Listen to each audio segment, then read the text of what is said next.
नमस्कार दोस्तों, तो आज के इस वीडियो में हम राज्यों के विधानमंडल यानी कि विधान परिषद और विधानसभा इसके बारे में डिटेल में पढ़ेंगे। हम डायग्राम की सहायता से समझेंगे और लास्ट में प्रीवियस ईयर क्वेश्चन भी करेंगे। तो ये वीडियो आपके लिए काफ़ी इम्पोर्टेंट होने वाली है। तो चलिए बिना देरी किए हुए वीडियो को शुरू करते हैं। तो चलिए वीडियो की शुरुआत करते हैं। तो इससे पहले मैंने आपको संसद के बारे में डिटेल में पढ़ा दिया था। उसमें हमने राज्यसभा, लोकसभा और राष्ट्रपति इनके बारे में पढ़ा था। तो संसद और विधानमंडल इन दोनों में काफ़ी समानताएं हैं। तो इसीलिए अगर आपने संसद वाली वीडियो नहीं देखी तो ज़रूर देख लेना। आज हम इसे कंपेयर करके पढ़ेंगे ताकि आपको ये याद रहे और आपको काफ़ी आसानी भी होगी। तो जो काम संसद का देश के प्रति है वही काम विधानमंडल का राज्यों के प्रति है। संसद का काम है देश में नियम कानून बनाना। उसी प्रकार जो विधानमंडल है इसका काम है राज्यों को सही प्रकार से चलाना, यानी कि राज्यों में नियम कानून बनाना। तो संसद देश के प्रति नियम कानून बनाती है और विधानमंडल राज्यों में नियम कानून बनाती है। तो संसद के 3 अंग होते हैं, हमने पढ़े थे। कौन कौन से? राज्यसभा, लोकसभा और राष्ट्रपति। उसी प्रकार विधानमंडल के भी 3 अंग होते हैं। एक विधान परिषद जिसे हम राज्यसभा से कंपेयर कर सकते हैं, दूसरा विधानसभा जिसे हम लोकसभा से कंपेयर कर सकते हैं, और तीसरे राज्यपाल जिन्हें हम राष्ट्रपति से कंपेयर कर सकते हैं। ठीक है, अंग 3 होते हैं। अगर ये पूछ लिया जाए कि विधानमंडल के कितने सदन होते हैं तो सदन 2 होते हैं। जिस प्रकार संसद के 2 सदन होते हैं, राज्यसभा और लोकसभा, उसी प्रकार विधानमंडल के भी 2 ही सदन होते हैं, विधान परिषद और विधानसभा। लेकिन जो ये विधान परिषद है ये हर राज्यों में नहीं है, केवल 6 ही राज्यों में है। आगे हम पढ़ेंगे। पर जो विधानसभा है ये हर राज्यों में है। तो जो संसद थी, जब हमने पढ़ा था तो मैंने आपको बताया था कि संसद भवन क्या है। ये एक बिल्डिंग है और इसी में 2 कमरे हैं, एक है राज्यसभा और एक है लोकसभा। और ये जो छोटा सा देख रहे हैं यह लाइब्रेरी। तो संसद में 2 कमरे हैं, राज्यसभा और लोकसभा। उसी प्रकार विधानमंडल में भी 2 कमरे हैं, एक है विधानसभा और एक है विधान परिषद। तो जो विधान परिषद है ये हर राज्यों में नहीं है, लेकिन जो विधानसभा है ये हर राज्यों में है। तो कई राज्यों में जो विधानमंडल है वो एक सदनीय है, यानी कि यूनिकैमरल है। एक सदनीय का मतलब क्या है कि एक ही सदन होगा, और वो कौन सा होगा? तो वो विधानसभा होगा। मैंने आपको बताया ना कि हर राज्यों में विधानसभा है, पर कई राज्यों में विधानमंडल द्विसदनीय है। द्विसदनीय मतलब कि 2 सदन, एक विधान परिषद होगा और एक विधानसभा होगा। इसे हम बाइकैमरल कहेंगे, यानी कि द्विसदनीय कहेंगे। अगर एक सदनीय तो मतलब कि सीधा विधानसभा। तो हमने स्ट्रक्चर देख लिया कि संसद और विधानमंडल इसमें समानताएं क्या है और क्या क्या इसका स्ट्रक्चर है। अब इसके अनुच्छेद देख लीजिए जो हमने पढ़ने हैं। इन्हें भी आप याद रख लीजिए क्योंकि आगे हम डिटेल में पढ़ेंगे। यहीं पर आप देख लीजिए कौन कौन से अनुच्छेद हैं। तो अनुच्छेद 168 में क्या है कि राज्यों के विधानमंडलों का गठन। हम विधानमंडल के बारे में पढ़ ही रहे हैं। तो 168 में बताया गया है कि हर एक राज्य में विधानमंडल होगी। ठीक है।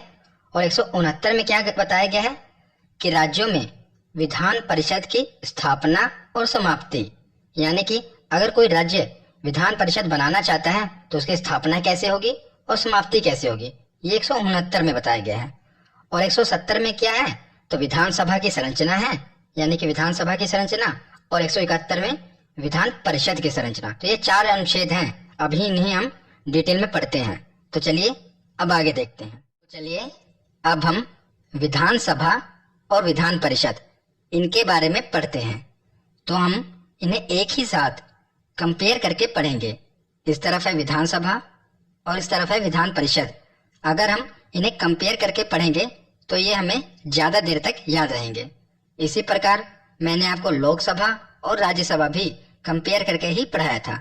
तो विधानसभा को आप लोकसभा से रिलेट करना, क्योंकि हमने जो वहाँ पर पढ़ा था वही सेम यहाँ पर है। और विधान परिषद को राज्यसभा से रिलेट करना। तो चलिए देखते हैं। तो विधानसभा को क्या कहते हैं? तो विधानसभा को निम्न सदन कहते हैं और विधान परिषद को उच्च सदन कहते हैं। जिस प्रकार हमने लोकसभा को पढ़ा था निम्न सदन और राज्यसभा को उच्च सदन, उसी प्रकार विधानसभा को निम्न सदन कहा जाता है और विधान परिषद को उच्च सदन कहा जाता है। ये विधानसभा और विधान परिषद के कुछ अन्य नाम हैं जो सीधा वन लाइनर क्वेश्चन पूछ ले जाते हैं, इसीलिए हम इन्हें एक ही साथ पढ़ ले रहे हैं ताकि आप इन्हें एक ही साथ याद रख पाना। तो विधानसभा को निम्न सदन और विधान परिषद को उच्च सदन, और विधानसभा को इंग्लिश में कहते हैं लेजिस्लेटिव असेंबली, याद रखिएगा लेजिस्लेटिव असेंबली, और विधान परिषद को लेजिस्लेटिव काउंसिल, विधान परिषद को काउंसिल और सभा को असेंबली। और विधानसभा को जनता का सदन कहा जाता है। जनता का सदन क्यों कहा जाता है? क्योंकि विधानसभा के जो सदस्य होते हैं उन्हें जनता चुनकर भेजती है, इसीलिए इसे जनता का सदन कहा जाता है। और विधान परिषद को चर्चित लोगों का सदन कहा जाता है। इन्हें जनता चुनकर नहीं भेजती, बल्कि ये चर्चित लोग होते हैं, इसीलिए इन्हें चर्चित लोगों का सदन कहा जाता है। और विधानसभा को प्रथम सदन कहा जाता है और विधान परिषद को द्वितीय सदन कहा जाता है, क्योंकि विधानसभा से ही सरकार बनती है, इसीलिए हम इसे प्रथम सदन कहते हैं और विधान परिषद को द्वितीय सदन कहते हैं। तो आगे है कि विधानसभा को अस्थायी सदन कहते हैं, क्योंकि विधानसभा का कार्यकाल 5 सालों का होता है, उसके बाद ये भंग हो जाती है, दोबारा चुनाव होते हैं, नए सदस्य आते हैं। पर जो विधान परिषद है ये कभी भंग नहीं होती। हाँ, विधान परिषद को समाप्त किया जा सकता है पर इसे भंग नहीं किया जा सकता, इसीलिए इसे स्थायी सदन कहते हैं। और विधानसभा को युवाओं का सदन कहते हैं। युवाओं का सदन क्यों कहते हैं? क्योंकि जो अभी आगे हम पढ़ेंगे न्यूनतम आयु है विधानसभा में जाने की वो है 25 वर्ष। अगर हम उसे विधान परिषद से कंपेयर करें तो विधान परिषद की है 30 वर्ष, इसीलिए इसे बड़ों का सदन कहते हैं। तो ये कुछ अन्य नाम है, आप याद रख लीजिएगा। तो आगे है कि सभी राज्यों के अलावा 3 केंद्र शासित प्रदेशों में भी विधानसभा है। मैंने आपको बताया ना कि जो विधानसभा है ये हर राज्यों में है, पर राज्यों के अलावा 3 केंद्र शासित प्रदेश भी हैं जहाँ पर विधानसभा है। एक है दिल्ली, दूसरी है पुदुचेरी और तीसरा जम्मू कश्मीर। जम्मू कश्मीर पहले राज्य था पर अब केंद्र शासित प्रदेश है, तो याद रखिएगा 3 केंद्र शासित प्रदेश हैं, दिल्ली, पुदुचेरी और जम्मू कश्मीर। और बात करें विधान परिषद की तो वर्तमान में केवल 6 राज्यों में ही विधान परिषद है। कौन कौन से, हम आगे देखते हैं। तो अब हम देखते हैं कि किन किन राज्यों में विधान परिषद है। तो विधान परिषद वर्तमान में 6 राज्यों में है। कौन कौन से? उत्तर प्रदेश, बिहार, महाराष्ट्र, कर्नाटक, आंध्र प्रदेश और तेलंगाना। बात करें आंध्र प्रदेश की तो आंध्र प्रदेश की विधानसभा ने यह प्रस्ताव पारित कर दिया है कि उन्हें विधान परिषद की जरूरत नहीं है। पर आगे हम पढ़ेंगे कि विधान परिषद को समाप्त कैसे किया जा सकता है। वहाँ की जो विधानसभा है उसने तो ये प्रस्ताव पारित कर दिया, पर अभी संसद के द्वारा स्वीकृति नहीं मिली है। तो जब तक संसद के द्वारा स्वीकृति नहीं मिल जाती हम इसे काउंट करेंगे। कुछ और नए राज्यों ने भी यह प्रस्ताव पारित किए हैं कि उन्हें विधान परिषद चाहिए, पर जब तक संसद स्वीकृति नहीं दे देती हम उन्हें काउंट नहीं करेंगे। तो अभी वर्तमान में 6 ही राज्य हैं। कौन कौन से, इन्हें हम याद कैसे करेंगे ये देखते हैं। तो बात करते हैं कि अब इन्हें याद कैसे रखना है। तो इसकी ट्रिक भी है, पर मैं आपको ट्रिक नहीं बताऊंगा क्योंकि उसकी कोई जरूरत नहीं है। आप इसे मैप की सहायता से याद रखना, जिससे आप इसे काफी देर तक याद रख पाएंगे और कोई ट्रिक की जरूरत भी नहीं पड़ेगी। तो याद कैसे रखेंगे, देखिए ऊपर के 2 राज्य हैं उत्तर प्रदेश और बिहार, दोनों साथ साथ हैं। तो ऊपर के 2 और नीचे के 4 कौन कौन से, देखिए महाराष्ट्र और कर्नाटक और आंध्र प्रदेश और तेलंगाना। आंध्र प्रदेश और तेलंगाना ये तो पहले एक ही राज्य थे, अब अलग अलग हुए हैं, तो दोनों ही हैं। आंध्र प्रदेश और तेलंगाना 2 ये हो गए और 2 बगल वाले कौन कौन से, नीचे है कर्नाटक, ऊपर है महाराष्ट्र। तो 4 राज्य ये हो गए, महाराष्ट्र, कर्नाटक, आंध्र प्रदेश, तेलंगाना, और ऊपर के 2 उत्तर प्रदेश और बिहार। तो कुल मिलाकर 6 राज्यों में विधान परिषद है।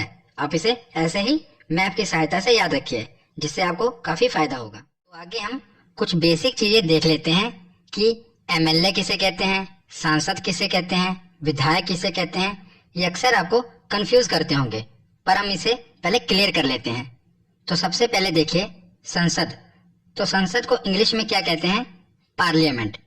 और संसद के 2 सदन होते हैं, एक लोकसभा और दूसरा राज्यसभा। लोकसभा को इंग्लिश में हाउस ऑफ पीपल भी कहते हैं और राज्यसभा को काउंसिल ऑफ स्टेट्स भी कहते हैं। तो संसद में जो मंत्री बैठते हैं उन्हें क्या कहा जाता है, मतलब कि संसद में जो सदस्य बैठते हैं उन्हें सांसद कहा जाता है। चाहे वो लोकसभा में बैठे चाहे राज्यसभा में बैठे, उन्हें सांसद ही कहा जाएगा। और संसद को इंग्लिश में क्या कहते हैं, पार्लियामेंट। तो इंग्लिश में जो संसद में सदस्य बैठते हैं उन्हें मेंबर ऑफ पार्लियामेंट कहा जाता है। पार्लियामेंट में बैठने वाले मेंबर ऑफ पार्लियामेंट। तो इन्हें शॉर्ट फॉर्म में हम एमपी कह देते हैं। क्या, एमपी, यानी कि मेंबर ऑफ पार्लियामेंट। तो अगर वो लोकसभा में बैठेंगे तो उन्हें कहा जाएगा एमपी ऑफ लोकसभा, और राज्यसभा में बैठेंगे तो एमपी ऑफ राज्यसभा। तो आपको ये बात क्लियर हो गई ना, संसद में बैठने वाले सांसद कहलाते हैं, मतलब कि पार्लियामेंट में बैठने वाले एमपी कहलाते हैं, मेंबर ऑफ पार्लियामेंट। अब हम देखते हैं विधानमंडल। तो विधानमंडल को इंग्लिश में कहते हैं लेजिस्लेचर। इसके भी दो सदन होते हैं, एक विधानसभा और एक विधान परिषद। तो विधानसभा को इंग्लिश में कहा जाता है लेजिस्लेटिव असेंबली और विधान परिषद को तो लेजिस्लेटिव काउंसिल। तो जो विधानसभा में मेंबर बैठते हैं उन्हें मेंबर ऑफ लेजिस्लेटिव असेंबली कहा जाता है, क्योंकि विधानसभा को इंग्लिश में क्या कहते हैं, लेजिस्लेटिव असेंबली। तो जो यहाँ पर मेंबर बैठेंगे उन्हें क्या कहा जाएगा, मेंबर ऑफ लेजिस्लेटिव असेंबली, जिसे शॉर्ट में हम कह देते हैं एमएलए। और जो विधान परिषद में बैठते हैं यानी कि लेजिस्लेटिव काउंसिल में बैठते हैं उन्हें कहा जाता है मेंबर ऑफ लेजिस्लेटिव काउंसिल, यानी कि एमएलसी। तो लेजिस्लेटिव असेंबली में बैठने वाले एमएलए होते हैं और लेजिस्लेटिव काउंसिल में बैठने वाले एमएलसी होते हैं। और हिंदी में विधानमंडल में बैठने वाले मंत्री को विधायक कहा जाएगा। जिस प्रकार संसद में बैठने वाले को सांसद कहा जाता है, उसी प्रकार विधानमंडल में बैठने वाले को विधायक कहा जाता है। आपने सुना होगा ना कि चाचा विधायक हैं हमारे, तो यही विधायक हैं जो विधानमंडल में बैठते हैं, याद रखिएगा। तो हमने बेसिक चीजें देख ली, अब हम आगे डिटेल में पढ़ना शुरू करते हैं। तो सबसे पहले हम अनुच्छेद 168 देखते हैं, जिसमें हमने पढ़ा था विधानमंडल का गठन। तो अनुच्छेद 168 के अनुसार प्रत्येक राज्य में एक विधानमंडल होगा जो राज्यपाल और दो सदनों से मिलकर बनेगा। जहां किसी राज्य के विधानमंडल के दो सदन हैं वहां एक का नाम विधान परिषद होगा और दूसरे का नाम विधानसभा होगा। अगर केवल एक ही सदन है तो उसका नाम क्या होगा, तो विधानसभा होगा। हमने पीछे पढ़ा ना, अगर एक सदन होगा जो कि हर राज्य में होगा तो उसे विधानसभा कहेंगे। अगर दो सदन होंगे तो एक होगा विधानसभा और दूसरा होगा विधान परिषद। तो अनुच्छेद 168 में विधानमंडल के गठन के बारे में बताया गया है। तो अनुच्छेद 168 के बाद अब हम देखते हैं अनुच्छेद 169। तो इसमें क्या कहा गया है कि राज्यों में विधान परिषद की स्थापना और समाप्ति, यानी कि अगर कोई राज्य विधान परिषद की स्थापना करना चाहता है या समाप्ति करना चाहता है तो इसका क्या प्रोसेस होगा, ये 169 में बताया गया है। तो क्या प्रोसेस है कि विधान परिषद की स्थापना और समाप्ति के लिए यदि किसी भी राज्य की विधानसभा, याद रखिएगा कि किसी भी राज्य की विधानसभा अपने कुल सदस्यों के पूर्ण बहुमत तथा उपस्थित मतदान करने वाले सदस्यों के 2/3 बहुमत से प्रस्ताव पारित करे। आगे हम समझेंगे, कैलकुलेट करके बताऊंगा मैं आपको कि कैसे होता है। अभी आप पढ़ लीजिए कि जो विधानसभा है वहां के मतदान करने वाले सदस्यों के 2/3 बहुमत से वो प्रस्ताव पारित हो जाए और प्रस्ताव को विधानसभा के अंदर पारित होने के बाद फिर वो संसद में जाएगा और संसद के दोनों सदनों में साधारण बहुमत से फिर वह पास हो जाए। उसके बाद राष्ट्रपति के उस पर हस्ताक्षर होंगे। तो उसके बाद या तो विधान परिषद बनाई जाएगी या समाप्त होगी। यानी कि पहले क्या होगा, विधानसभा में 2/3 बहुमत मिलेगा, उसके बाद वो संसद जाएगा। संसद की स्वीकृति के बाद राष्ट्रपति के हस्ताक्षर होंगे, तब जाकर ये पूरा प्रोसेस कंप्लीट होगा। तो अब हम पढ़ते हैं कि ये प्रोसेस है क्या, जो हमने पढ़ा ना कि कुल सदस्यों के पूर्ण बहुमत तथा मतदान करने वाले सदस्यों के 2/3 बहुमत, ये क्या है। तो मैं आपको एग्जाम्पल से समझाता हूँ। मान लीजिए कोई राज्य है और वो अपने राज्य में वहां पर विधानसभा है और वो विधान परिषद की स्थापना करना चाहता है और उस राज्य में 100 विधानसभा सीट है। तो 100 विधानसभा सीट है, अब वो विधान परिषद की स्थापना कैसे करेगा, इसका प्रोसेस क्या होगा। तो सबसे पहले ये है कि अगर वहां पर 100 विधानसभा की सीट हैं तो इसका पूर्ण बहुमत कितना होगा।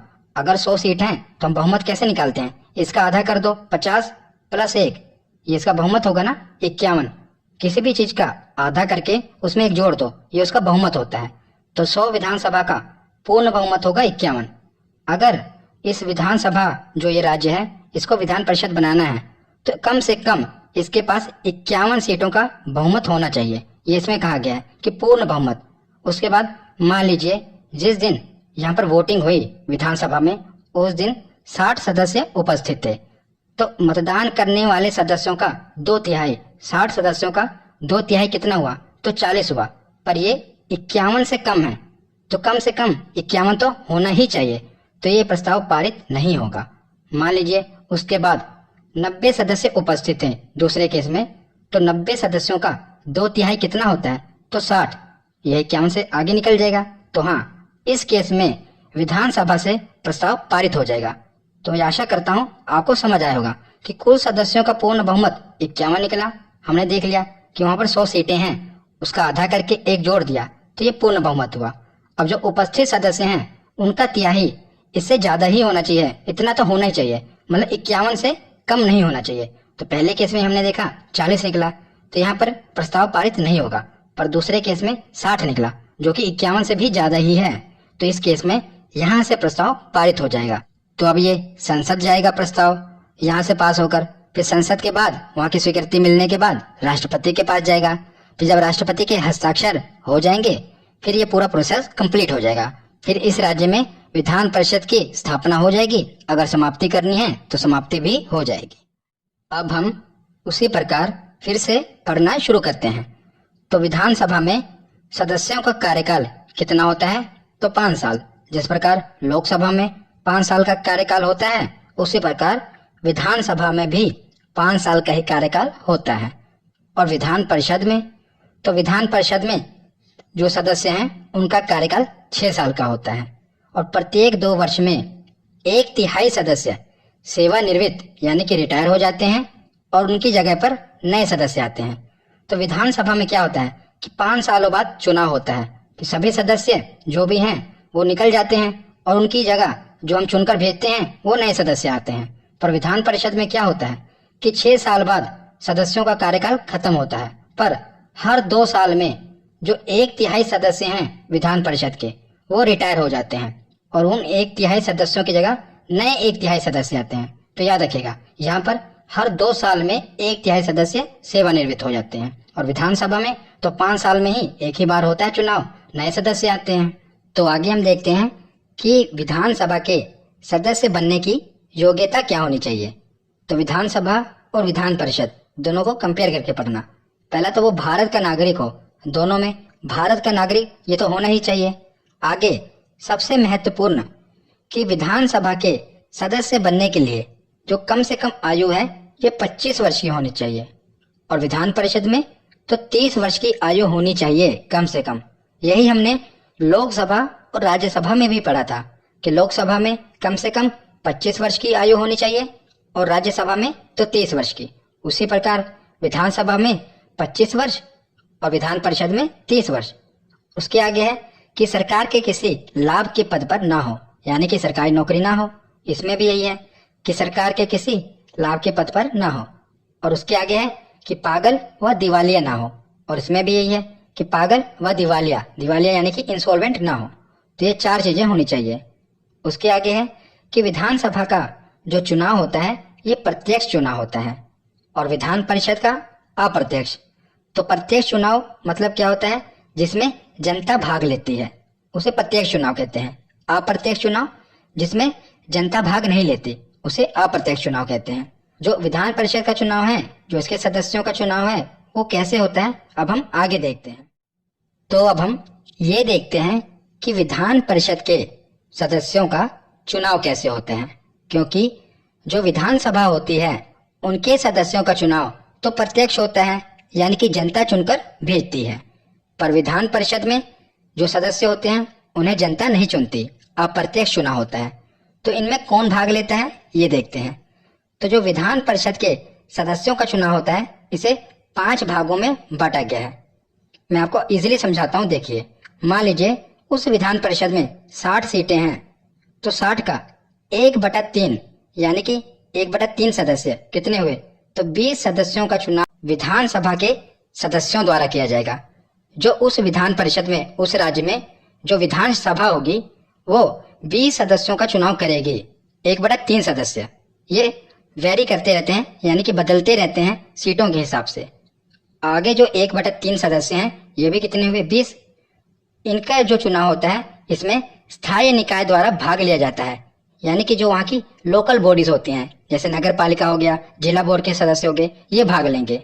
बाकी 1/6 सदस्य ये कितने हुए, तो 10 सदस्य। 60 का 1/6, तो इसमें राज्यपाल द्वारा ये मनोनीत किए जाते हैं।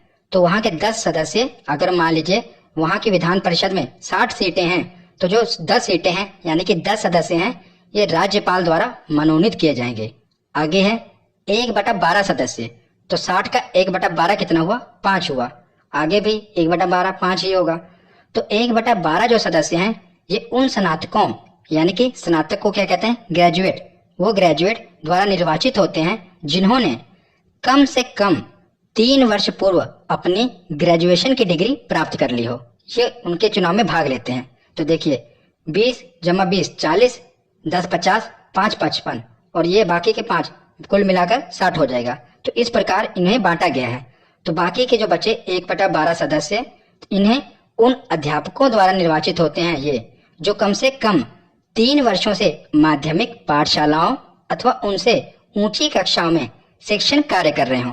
तो ये जो सरकारी टीचर होते हैं ये उन्हें चुनते हैं। यहाँ पर हमने देखा कि स्टूडेंट होते हैं वो चुनते हैं, यहाँ पर सरकारी टीचर हैं वो चुनते हैं। 1/12 1/12 और 1/6 राज्यपाल द्वारा मनोनीत किए जाते हैं। 1/3 लोकल बॉडीज के द्वारा इनका चुनाव होता है और 1/3 जो वहाँ की विधानसभा होती है वो चुनकर भेजती है।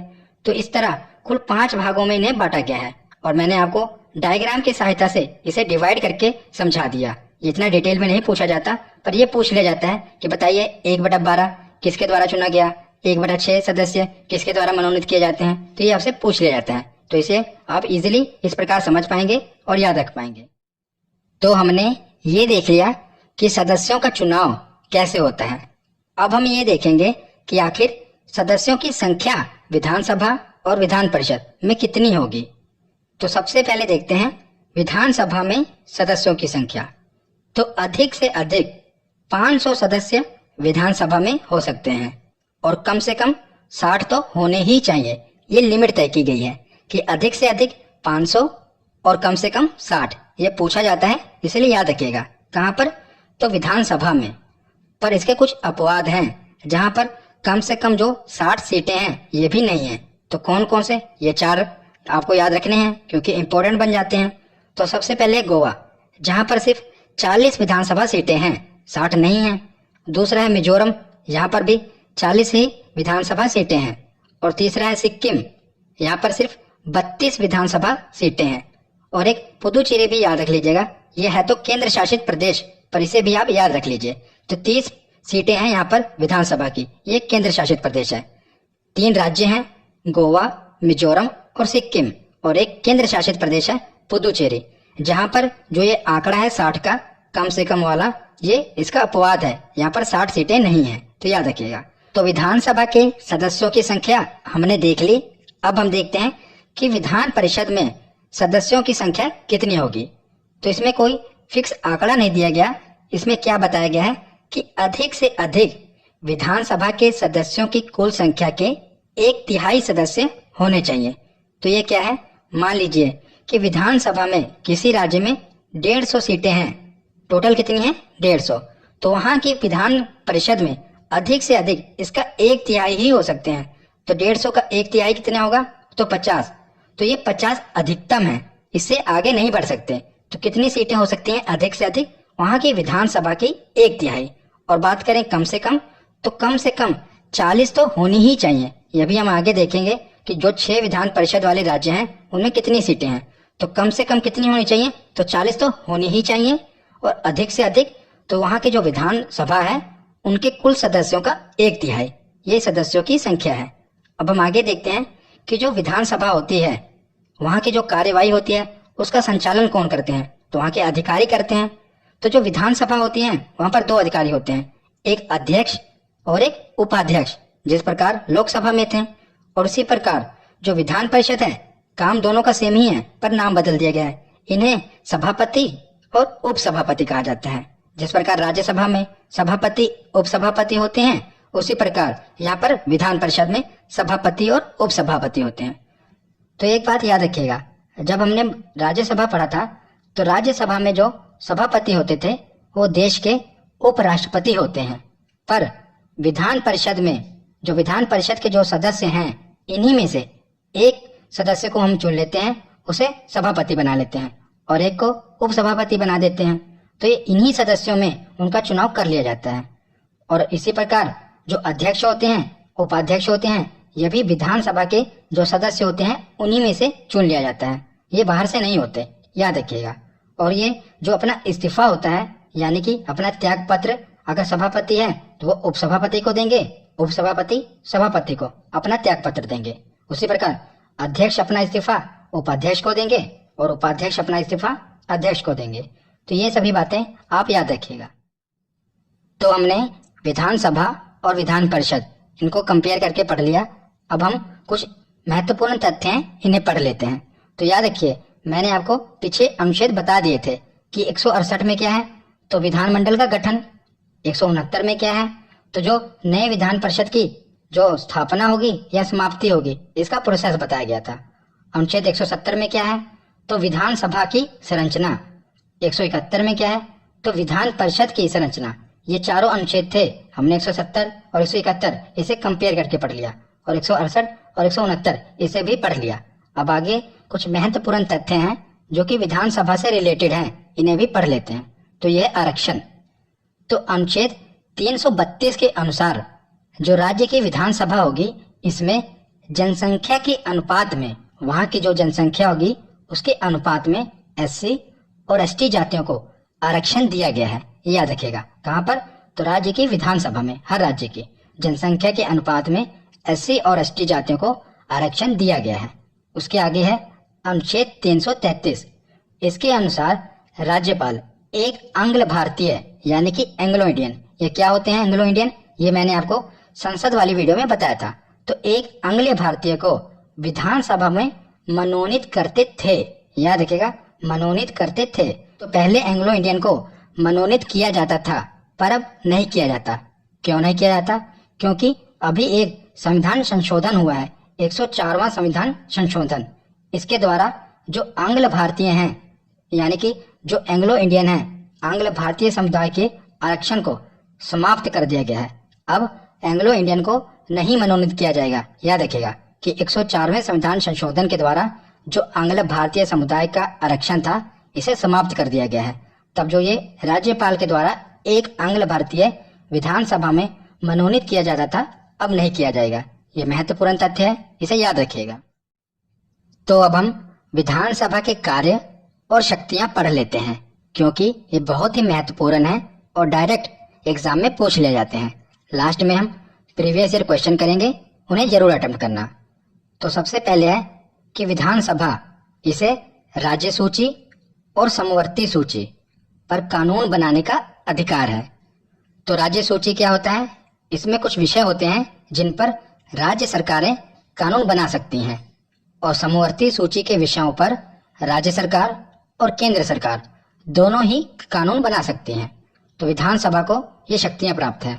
आगे है कि धन विधेयक को सबसे पहले विधानसभा में ही प्रस्तुत किया जाता है, विधान परिषद में नहीं किया जाएगा, सबसे पहले विधानसभा में ही प्रस्तुत किया जाएगा।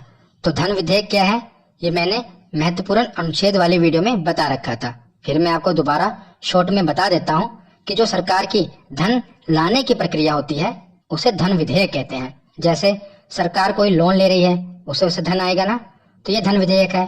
अगर कोई टैक्स की वैल्यू सरकार घटा बढ़ा रही है तो उसे भी हम धन विधेयक कहेंगे। तो जो धन विधेयक है ये सबसे पहले विधानसभा में ही प्रस्तुत किया जाएगा, और जब धन विधेयक विधानसभा में पारित हो जाएगा तो इसके बाद इसे विधान परिषद में पास करने के लिए भेज दिया जाएगा। तो फिर विधान परिषद को 14 दिनों के भीतर धन विधेयक को विधानसभा के पास लौटाना पड़ेगा। मतलब कि अधिकतम 14 दिनों तक ही विधान परिषद इस बिल को अपने पास रख सकती है। अगर 14 दिनों के बाद 15वां दिन हो गया तो ये मान लिया जाएगा कि विधान परिषद के द्वारा ये बिल पास कर दिया गया है। ये याद रखिएगा, बहुत ही महत्वपूर्ण पॉइंट है। आगे कि प्रत्येक वर्ष राज्य का जो वार्षिक बजट होता है ये कहाँ पर, तो ये विधानसभा में ही प्रस्तुत किया जाता है वार्षिक बजट। उसके आगे है कि विधानसभा की अनुमति के बिना राज्य में कोई टैक्स नहीं लग सकता, ये विधानसभा की अनुमति के बिना। आगे है कि जो मंत्री परिषद है, यानी कि मंत्री परिषद जो भी मंत्री हैं ये सामूहिक रूप से विधानसभा के प्रति ही उत्तरदायी होंगे, चाहे वो विधान परिषद से ही क्यों न चुन के आए हों, पर वो विधानसभा के प्रति ही उत्तरदायी होंगे। ये हमने प्रधानमंत्री वाली वीडियो में भी पढ़ा था कि जो प्रधानमंत्री का जो पूरे मंत्री हैं उनके मंत्री परिषद के, वो लोकसभा के प्रति उत्तरदायी होंगे। उसी प्रकार जो ये हम विधानमंडल में पढ़ रहे हैं कि जो मंत्री परिषद होगा ये सामूहिक रूप साथ में याद रखिएगा कि सामूहिक रूप से विधानसभा के प्रति उत्तरदायी होगा। तो विधानसभा के बाद अब हम विधान परिषद के कुछ महत्वपूर्ण तथ्य देख लेते हैं। तो सबसे पहले है कि विधान परिषद किसी भी विधेयक को अधिकतम 4 माह तक ही रोक सकती है। मतलब कि 4 महीने तक ही किसी भी बिल को डिले कर सकती है विधान परिषद। कैसे? अगर कोई भी बिल पहले विधानसभा में पारित हो गया है फिर उसे विधान परिषद के पास भेजा जाता है तो फिर इसे वो 3 महीने तक रोक सकते हैं। कौन? विधान परिषद वाले। फिर यह बिल दोबारा विधानसभा के पास वापस चला जाएगा, फिर विधानसभा दोबारा इसे पारित करके विधान परिषद में भेज देगी। अब की बार विधान परिषद इसे 1 ही महीने तक रोक सकती है। अगर वो 1 महीने तक भी इसको पारित नहीं करेगी विधान परिषद में, फिर यह मान लिया जाएगा कि यह बिल विधान परिषद के द्वारा पारित हो चुका है। मतलब कि पहली बार 3 महीने तक दोबारा बिल वो विधानसभा जाएगा, तो वहां से दोबारा पारित होकर विधान परिषद आएगा, तो दोबारा 1 महीने तक। मतलब कि कोई भी बिल विधान परिषद अधिकतम 4 महीने तक ही अपने पास अटका सकते हैं। तो इसीलिए कहा गया है कि विधान परिषद किसी भी विधेयक को अधिकतम 4 माह तक ही रोक सकती है, याद रखिएगा। तो अगला पॉइंट है कि मुख्यमंत्री और मंत्रियों का चयन किसी भी सदन से किया जा सकता है। तो जरूरी नहीं है कि जो मुख्यमंत्री का चयन किया जाए ये विधानसभा के ही सदस्य हों, वो विधान परिषद के भी सदस्य हो सकते हैं, यानी कि किसी भी सदन के सदस्य हो सकते हैं। तो जो मंत्री हैं वो भी विधान परिषद के सदस्य भी हो सकते हैं और विधान सभा के भी सदस्य हो सकते हैं। पर अगर वो किसी भी सदन के सदस्य हों पर वो सामूहिक रूप से विधानसभा के प्रति ही उत्तरदायी होंगे, ये हमने पीछे पढ़ रखा था। और ये भी याद रखिएगा, अगर मान लीजिए कोई किसी को मंत्री बनाया गया और वो किसी भी सदन का सदस्य नहीं है तो फिर इसकी एक कंडीशन हो सकती है। मान लीजिए किसी को मुख्यमंत्री ने मंत्री बना दिया और वो किसी भी सदन का सदस्य नहीं है, ना वो विधानसभा का है ना वो विधान परिषद का है, तब भी उसे मंत्री बनाया जा सकता है। पर इसकी कंडीशन क्या होगी कि उन्हें 6 महीने के अंदर, यानी कि उस मंत्री को 6 महीने के अंदर विधान परिषद या विधानसभा किसी भी एक सदन का सदस्य बनना पड़ेगा 6 महीने के अंदर, तभी वो अपने पद पर बने रह पाएंगे। नहीं तो उन्हें अपना पद छोड़ना पड़ेगा।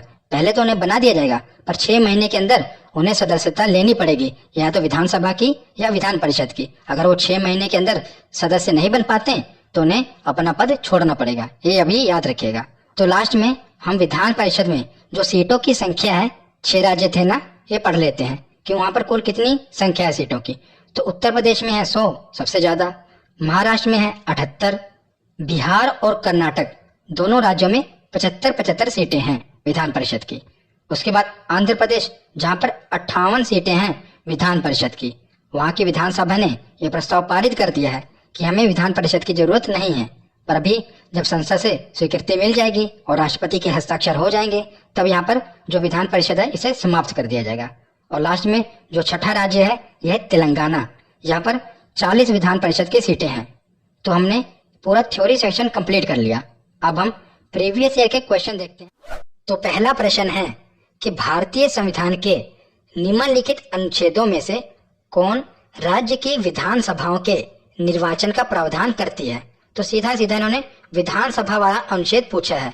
हमने पढ़ा था विधानमंडल 168, विधान परिषद की समाप्ति और स्थापना 169 और विधानसभा अनुच्छेद 170। तो इसका ऑप्शन ए सही होगा। विधानसभा की संरचना थी अनुच्छेद 170 में।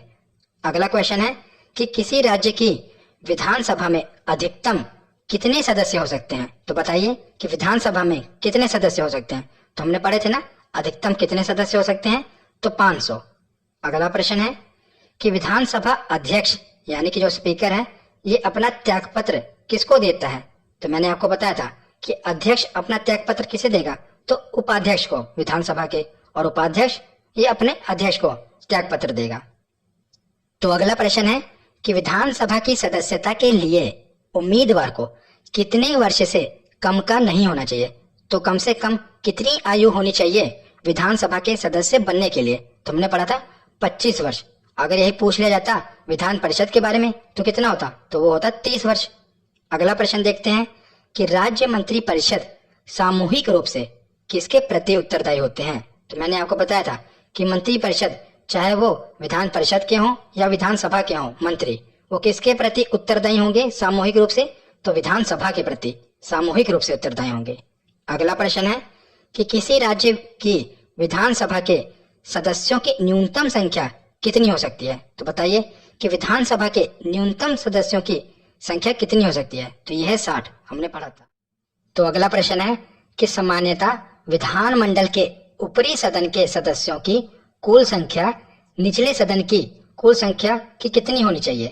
तो ये क्वेश्चन थोड़ा घुमाकर पूछा गया है, मैं आपको बताता हूँ। देखिए, ऊपरी सदन का मतलब क्या हुआ? विधान परिषद। और निचले सदन का मतलब क्या हुआ? विधानसभा।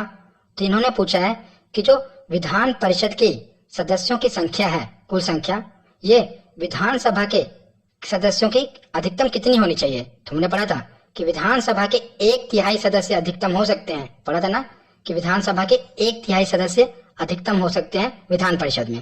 तो इसका ऑप्शन सही होगा, ऑप्शन बी, 1/3 होनी चाहिए।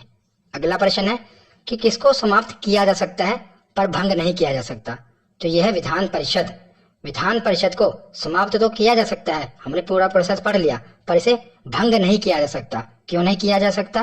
क्योंकि प्रत्येक 2 वर्ष में इसके 1/3 सदस्य सेवानिवृत्त होते हैं, बाकी के सदस्य रहते हैं ना वहां पर, भंग नहीं होती, पर इसे समाप्त किया जा सकता है।